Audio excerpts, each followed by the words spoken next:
This is a demonstration of the calibration of some rubber time-dependent test data.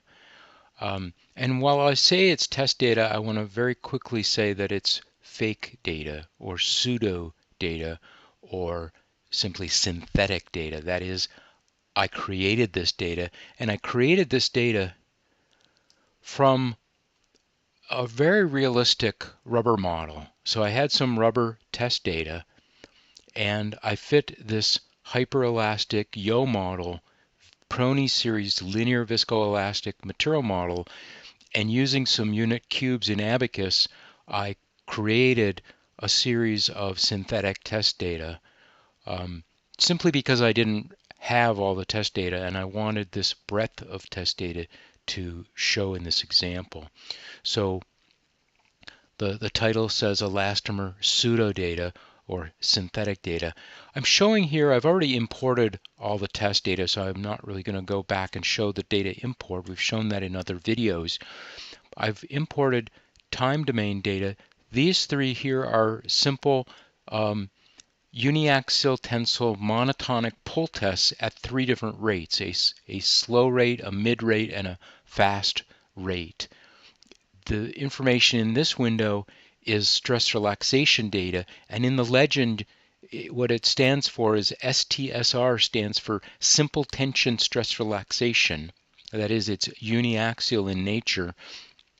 And the 100 means the pull test was out to 100% strain and then hold.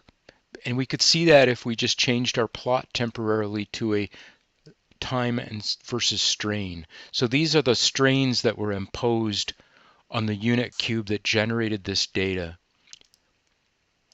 And then this particular data is load unload cyclic data with a triangular wave pattern. So again, we could switch from stress strain to say time stress or time strain. So the unit cube that generated this data had an imposed time strain history that looked like this.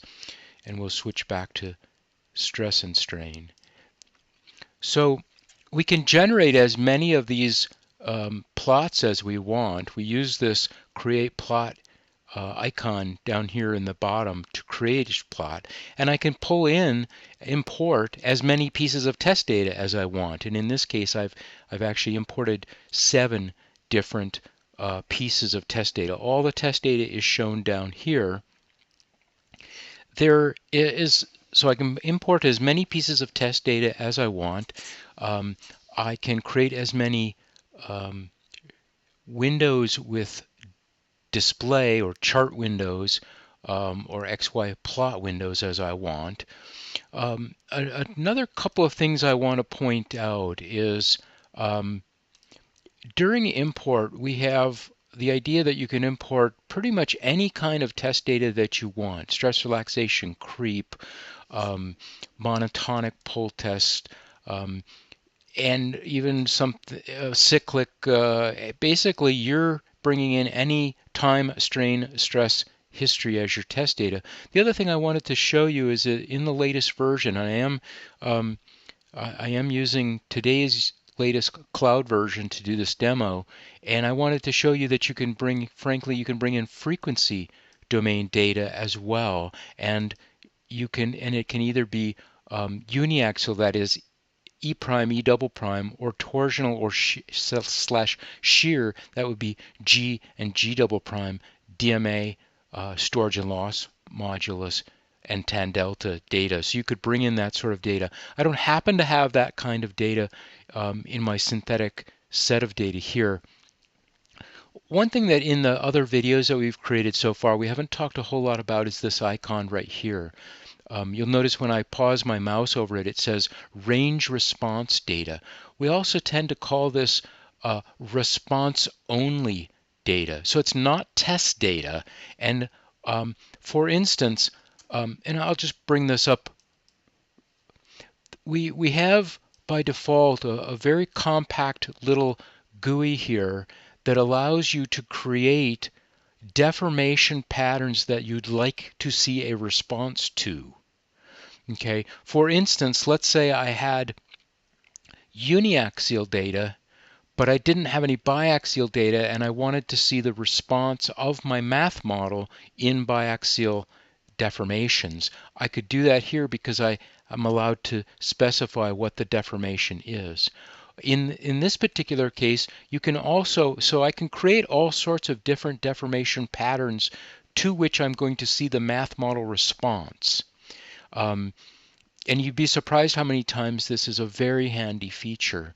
In this, you can tell it to include unloading or not include the loading. You can describe the strain rate either with the time dependency with the strain rate or time ranges. You can specify the strain range. You can say single curve or family of curves, so you can do things like a family of strain rate curves, which would be sort of similar to what we have in this plot out here. In this particular case, I'm actually going to create some RO, or response only data, in the frequency domain. I'm going to call it, notice how we put the little RO by default. I'm going to put DMA. And I could put DMA RO, but so basically in this, but I don't have any DMA test data, but I would like to see the storage and loss modulus response of the math model that I end up creating. So the start value would be the starting frequency, and the peak value would be the end, which 100. So we're going to go from a frequency in hertz of this to a end value to 100 hertz. We're going to do that with 100 points, and I'm going to say OK. Again, this is all synthetic data. It was created, remember, from a math model that was a Yo model and a 5-term Prony series.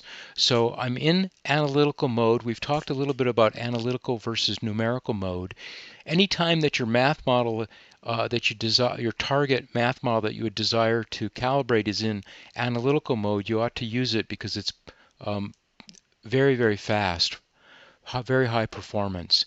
So we are going to select a hyperelastic viscoelastic or hyperelastic Prony series model and say OK, and it'll populate that over here. I'm going to use a little bit, I'm going to cheat a little bit here. Notice that even the pre-populated information, that's all of this pre-populated parameters are set based on some that's not really calculated from the data per se. For instance, this 0.5 megapascal value is just something that's reasonable for most elastomers, most rubbery materials. And we do we do something fairly nice, that we do have some heuristics that looks at how much time span is in the data to figure out a decent guess at how many Prony series one might use. I could sit here and fit to these to a Neo-Hookean model with 6 parameters, but I'm going to cheat a little bit, and I'm going to say, I know a Yo model was used to create this synthetic data, and I know a Prony series of 5 terms was used. So I'm going to go ahead and fit. In a moment, I'm going to hit my left mouse button, and you'll notice my solution is relatively close as is. And if I hit calibrate, it will take less than a second to get this answer. And like I said, I know the original, the material model that this synthetic data was created from, and we can see that we know, quote, the right answer. There's a right answer, and our calibration, in fact, achieved that right answer very, very nicely. And you can see by all the error norms, the R-squared error norms, are all identically 1 to many, many decimal points. The last thing I wanted to show you here was that I had, I'm going to create one more plot, and in that plot, I'm going to plot the storage and loss modulus, the DMA data. So here's the DMA data, and I can maybe make the storage modulus blue. So if, for instance, if you knew something about your about the approximate storage or loss modulus that this class of materials has, you could plot this and maybe have a sanity check against whether that makes sense for the class of materials that you're dealing with. So this is an example here of showing that response only data, and we can do this in the time domain as well. If we didn't have stress relaxation data, we could plot response only stress relaxation, response only cyclic, response only family of rate curves, etc. So I think I'll end that here. We've touched on a few new ideas about the calibration app, and we'll leave it at that. Thank you.